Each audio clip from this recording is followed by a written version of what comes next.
wabarakatuh. Saya Rania Azahra dari kelas IF 4304 dengan NIM 1301194349. Untuk kali ini saya akan mempresentasikan hasil dari tugas besar pertama saya untuk mata pelajaran pembelajaran mesin. Yang pertama ada formulasi masalah. Ini import yang dibutuhkan untuk melakukan clustering kali ini. Selanjutnya ada eksplorasi data. Eksplorasi data pada kali ini pertamanya kita masukkan dulu data yang akan kita gunakan selama clustering, yaitu data dengan jumlah 200 ribuan.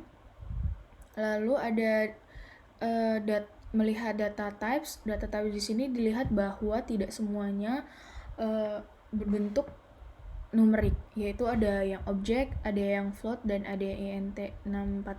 Dalam kasus ini saya tidak akan menyamaratakan data types karena saya akan mendrop beberapa data types yang tidak sesuai dengan kebutuhan clustering saya, yaitu saya akan mendrop selain numerik. Selanjutnya kita akan mendrop data kosong. Setelah di drop akan tersisa data 170 ribuan. Selanjutnya kita akan melihat outlier dari data yang sudah kita dapatkan. Terlihat bahwa outlier dari premi ini sangat banyak, maka akan saya hapuskan outliernya menggunakan teknik persentil.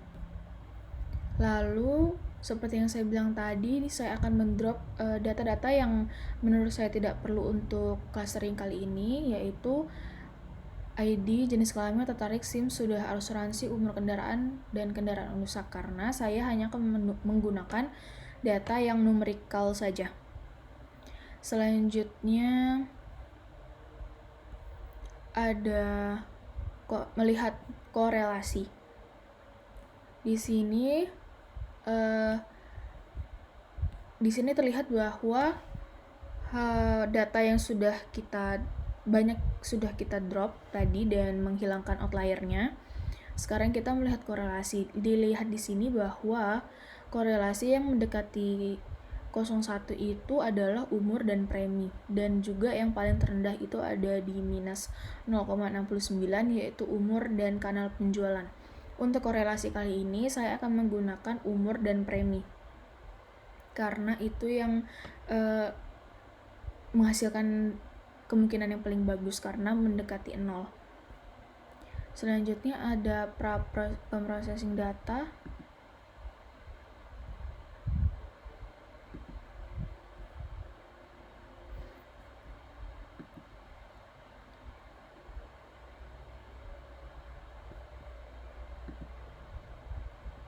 Di sini ada split data.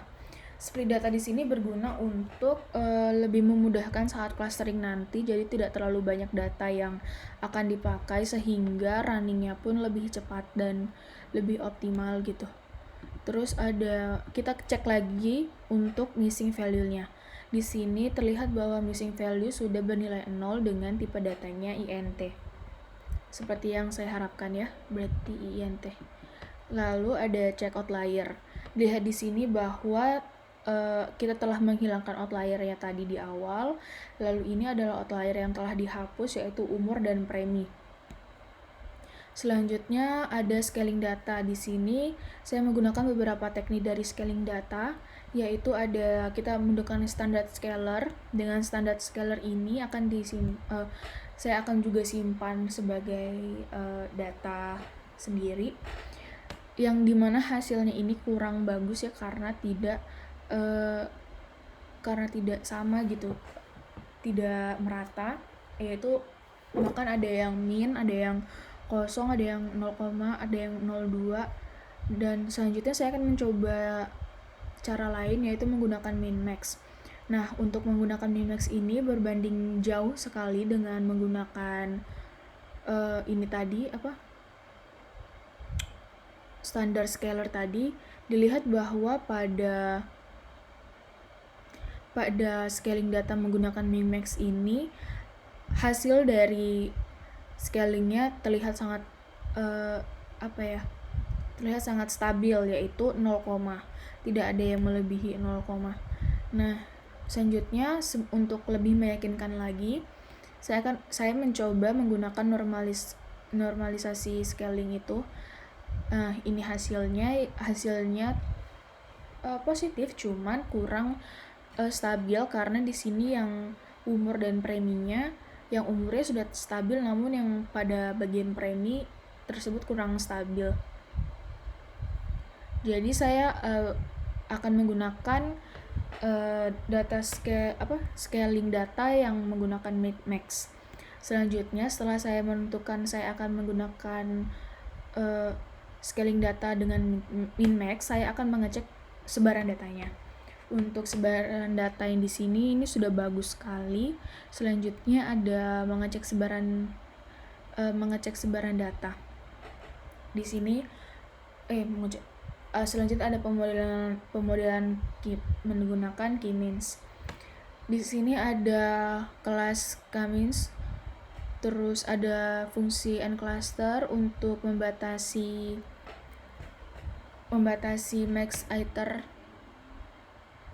dan ada fungsi inisialisasi centroid, terus ada fungsi hitung centroid untuk menentukan centroid, terus fungsi distance menentukan cluster dari data, fungsi hitung nilai dari SSE-nya, fungsi generate clustering, dan fungsi cek akurasi dan mengembalikan nilai cluster dari data. Saat ini akan masuk ke eksperimen, yaitu untuk mengubah STD-nya. Pada kesempatan kali ini saya menggunakan n-clusternya berupa 3. Pada laporan nanti saya akan mencantumkan beberapa eksperimen, yaitu mengganti n-clusternya menjadi 2, seperti 6 dan 4 gitu.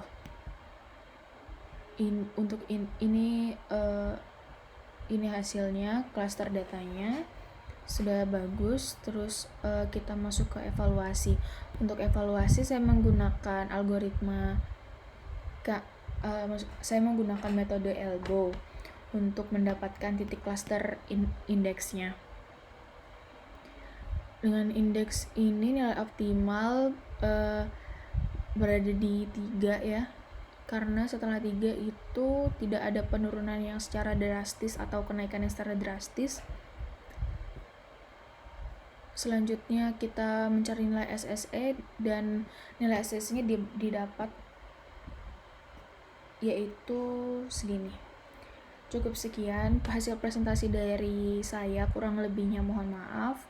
Wassalamualaikum warahmatullahi wabarakatuh.